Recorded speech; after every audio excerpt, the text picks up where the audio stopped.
Afternoon everyone. बहुत बहुत आप सबको प्रणाम। आप देख पा रहे हैं कि मेरे दोनों हाथ आज फ्री हैं। मैं एक्सप्लेन कर सकता हूं चीज़ों को बहुत ही फ्रीली दोनों हाथों के द्वारा। तो ये बात मैंने इसलिए आपको कही कि एक बहुत इम्पॉर्टेंट मेरे लिए एक बात है जो मैं आपको भी शेयर करके बहुत खुश होना चाहता हूं और ये शेयर करना चाहता हूं कि मुझे एक ट्राइपॉड गिफ्ट में मिला है। ये ट्राइपॉड नहीं है, ये गिफ्ट नहीं है, ये एक रिसोर्स है। और उससे भी बढ़ के ये मेरे डिटर्मिनेशन को और स्ट्रॉन्ग करता है। मेरे अंदर जो मेरे बहुत क्लोज लोग हैं, मेरे फैमिली के कुछ बच्चे हैं जिन्होंने मुझे ये मोटिवेट किया, मुझे कन्विंस किया कि आप ये काम करिए। आपने इतने साल तक अगर कंप्यूटर में लेक्चर्स दिए हैं, कंप्यूटर के फील्ड में काम किया है, तो आप इस चीज़ को शेयर कीजिए लोगों से। तो दोस्तों, मैं आपको ये इसलिए बता रहा हूँ कि अगर मैं छोटी सी ये शुरुआत अगर मैं कर पाया हूँ तो इसके पीछे मेरे बहुत क्लोज मेरे फैमिली के बच्चे हैं मेनली, और उन्होंने ये मुझे मोटिवेट किया, कन्विंस किया। इसी कड़ी में एक बहुत इम्पॉर्टेंट बात ये है कि ये दोनों हाथ से अगर मैं एक्सप्लेन कर पाऊँगा तो वो जो ट्राइपॉड है अनीस ने जब मुझे दिया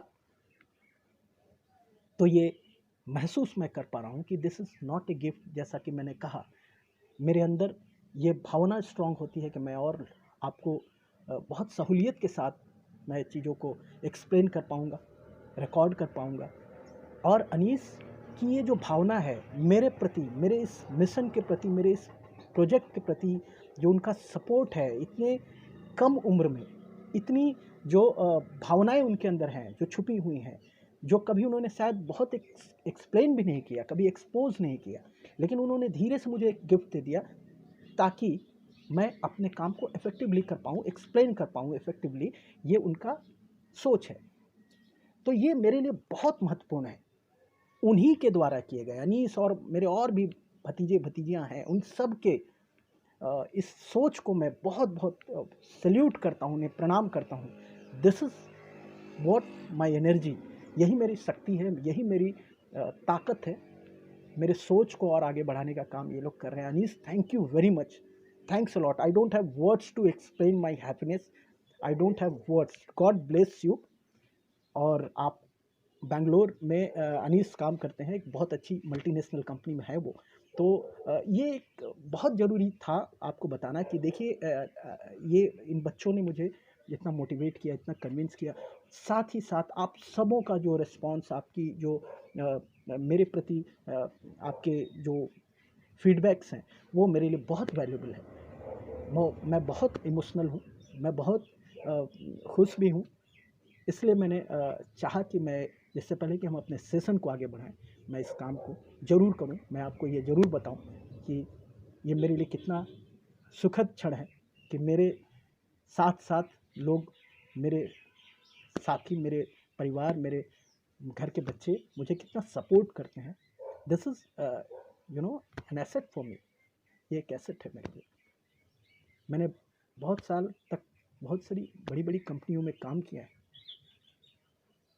कर रहा हूँ, लेकिन ये जो खुशी है, ये खुशी मैं आपको शेयर करे बिना रह नहीं पाया। इसलिए मैं आप सबों को फिर से धन्यवाद देता हूँ कि आपने टाइम देके इसे सुना। चलिए आगे बढ़ते हैं, हम अपने सेशन को आगे बढ़ाते हैं।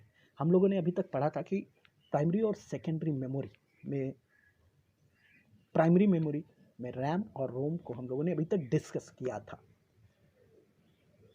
रैंडम एक्सेस मेमोरी मैंने आपको बता दिया। रीड ओनली मेमोरी भी आपने उस दिन सुना होगा। मैंने आपको बताया कि read only memory is it's also a device, you can say. ये कंप्यूटर के इंटरनल पार्ट की तरह है, इनफैक्ट इंटरनल पार्ट है। और रोम में एक बना बनाया प्रोग्राम रहता है जो कंप्यूटर जब भी ऑन होता है, कंप्यूटर जब ऑन होता है तो पावर ऑन सेल्फ टेस्ट, मतलब अपने आप को कंप्यूटर चेक करता है कि वो वर्किंग कंडीशन में है या नहीं। ये चेक अगर करता है कंप्यूटर तो वो रोम के उस प्रोग्राम के वजह से होता है। ठीक है, तो ये आपने समझा था। और थोड़ा बात करते हैं रोम में। ये मैन्युफैक्चरर की तरफ से स्टोर किया जाता है, ये भी मैंने बताया था। अब हम समझते हैं कि रैम और रोम में डिफरेंस क्या हुआ था। पहला डिफरेंस रैम और रोम में ये है कि रैम यानी रैंडम एक्सेस मेमोरी में आप राइट भी कर सकते हैं, रीड भी कर सकते हैं। आप चीज़ों को उसे लिख के दे भी, आप जब इनपुट देते हैं तो वो राइटिंग है, वो रैम में जाता है, जाहिर सी बात है। तो it's a kind of writing. और फिर आप जानना चाहते हैं, उसे एक्सट्रैक्ट करना चाहते हैं कि रैम में हमारा इनपुट अभी अवेलेबल है, तो वो आप पढ़ भी सकते हैं, दैट इज़ ए रीडिंग। तो रैम में राइटिंग और रीडिंग दोनों पॉसिबल है, वेरएज रीड ओनली मेमोरी में, रोम में सिर्फ और सिर्फ राइटिंग पॉसिबल है। मैं पहले डिफरेंस की बात कर रहा हूँ कि रैम राइटिंग रीडिंग दोनों होता है, मतलब आपका हर इनपुट, और सबसे इंपॉर्टेंट बात, आपका इनपुट पहले रैम में ही जाता है, रोम में नहीं जाता है। यानी डिफरेंस आप ये समझ लीजिए कि रैम आपके इनपुट को लेता है, राइटिंग होता है, फिर उसको आप देख भी सकते हैं स्क्रीन पे उसमें क्या इनपुट आपने दिया है। लेकिन रोम में ऑलरेडी प्रोग्राम स्टोर्ड रहता है, वो राइट किया हुआ रहता है, वो वंस रिटर्न होता है। और सबसे इंपॉर्टेंट बात, एक यूज़र यानी आप और हम उसमें कुछ लिख नहीं सकते। जैसे रैम में हम लिख सकते हैं, हम अपने इनपुट को देते हैं तो वो जाता है, राइटिंग हो रहा है। लेकिन रोम में आपका इनपुट जाता ही नहीं, आपके यूज़ का वो डिवाइस नहीं है, वो आपके यूज़ का कंपोनेंट नहीं है, ये आप जानिए। यानी रैम और रोम में पहला डिफरेंस ये हुआ कि रैम राइटिंग रीडिंग दोनों पॉसिबल है, उसमें आपके हर इनपुट को रैम में रखा जाता है कंप्यूटर द्वारा। लेकिन रोम में ऑलरेडी इनबिल्ट प्रोग्राम रहता है जो मैन्युफैक्चरर लिखे रहते हैं, और आप उसमें कुछ नहीं कर सकते। इतना आप अभी जानिए। दूसरा डिफरेंस रैम और रोम में ये है कि रैम एक डिवाइस, आप कह सकते हैं एक पार्ट है जिसको आप निकाल के देख सकते हैं।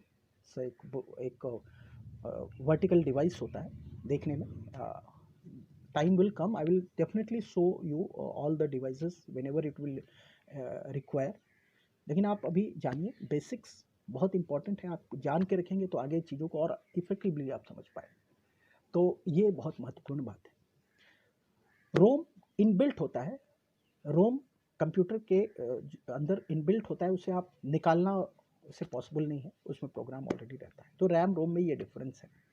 यानी कुल मिला के ये बात हुई कि रैम और रोम जो है दोनों प्राइमरी मेमोरी है, लेकिन रैम हमारे लिए यूज़फुल है, एक यूज़र के लिए यूज़फुल है, क्योंकि आपका इनपुट वहीं जाता है, फिर वहाँ से प्रोसेसर उसे प्रोसेस करता है, फिर आउटपुट जो आता है वो भी रैम में आता है, जो कि रोम में इतना उसका व्यापक काम नहीं, इतना ब्रॉड काम नहीं करता। रोम सिर्फ एक प्रोग्राम को कंटेन करता है और वो program power on self test को एग्जीक्यूट करता है। ये हो गई रैम रोम की बात और प्राइमरी मेमोरी की बात।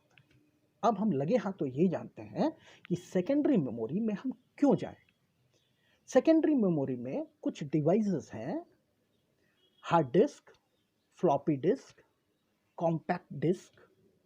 एक और डिवाइस है जो बहुत अच्छी तरह आप फेमिलियर हैं, पेन ड्राइव, आपने सुना होगा पेन ड्राइव,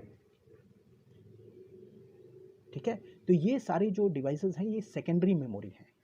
क्यों सेकेंडरी मेमोरी का हम यूज़ करते हैं कंप्यूटर में? इसलिए कि हम जानते हैं, जैसा कि मैंने आपको बताया था, कि प्राइमरी यानी रैम, प्राइमरी मेमोरी यानी रैम में आपका इनपुट फॉर टाइम बिंग रहता है। जैसे पावर ऑफ होता है वो वहाँ से इरेज हो जाता है, उस इनपुट को बचाने के लिए, ताकि हम नेक्स्ट डे सेम इनपुट, देखिए जाहिर सी बात है, अगर आपको कुछ काम कंप्यूटर से जब आप करेंगे तो वो बहुत रिपीट करना पड़ता है, उसको डेली बेसिस में हो सकता है कि आपको कुछ काम कंप्यूटर को देना पड़े, और वो काम आप बार बार टाइप करें, लिखें, हो सकता है वो लेंदी हो, तो आपके लिए बहुत डिफिकल्ट टीडियस जॉब हो जाएगा ना।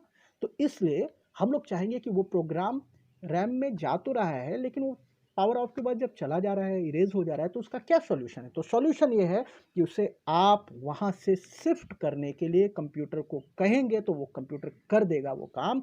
और वो क्या करेगा, चाहे हार्ड डिस्क हो, चाहे वो फ्लॉपी डिस्क हो, चाहे वो कॉम्पैक्ट डिस्क हो, या चाहे वो पेन ड्राइव हो, उसमें वो शिफ्ट कर देगा आपके उस इनपुट को, तो आपका काम हो जाएगा। आपका काम क्या हो जाएगा कि आप चाहते थे कि आपका इनपुट परमानेंटली स्टोर हो, ठीक है, तो आप उस इनपुट को या उस आउटपुट को जो प्रोसेसर ने प्रोसेस करके दिया है, दोनों ही चीज़ों को समय समय पर आपके कन्वीनियंस के हिसाब से hard disk, floppy disk, compact disk या पेन ड्राइव में आप रख सकते हैं। ये बात महत्वपूर्ण है, आप जान लीजिए। हम लोग आगे ये भी समझेंगे कि ठीक है, सेकेंडरी मेमोरी में hard disk, floppy disk, compact disk, pen drive, ये जो चीज़ें हैं इसमें भी तो कुछ डिफरेंस होगा। ये 4-5 क्यों है भाई? जैसे प्राइमरी में रैम रोम को समझा आपने, तो इसको भी थोड़ा हम लोग ब्रीफली जाने। हार्ड डिस्क जो होता है सेकेंडरी मेमोरी में, वो सबसे पावरफुल होता है। बहुत लेमैन की भाषा में मैं आपको समझा रहा हूँ। पावरफुल इन द सेंस उसका स्टोरेज कैपेसिटी ज़्यादा होता है, वो ज़्यादा चीज़ों को स्टोर करता है। फ्लॉपी डिस्क जो है वो अब नहीं के बराबर आपको दिखेगा, बल्कि वो अब आपको बहुत नहीं के बराबर, मैंने इसीलिए कहा कि हो सकता है आपको नहीं दिखे, लेकिन ये भी एक स्टोरेज मीडिया है, सेकेंडरी स्टोरेज मीडिया है, जिसमें कम से कम कंटेंट स्टोर किए जा सकते हैं, वो भी परमानेंटली। कॉम्पैक्ट डिस्क, सीडीज तो आप जानते हैं, सीडी में भी आप स्टोर कर सकते हैं। उसका जो स्टोरेज होता है हार्ड डिस्क से कम होता है। आप जान के रखिए कि हार्ड डिस्क इसलिए इंपॉर्टेंट है क्योंकि बहुत लार्जेस्ट उसकी कैपेसिटी होती है, फ्लॉपी डिस्क की कम होती है, सीडीज की हार्ड डिस्क के अपेक्षा थोड़ा कम होता है।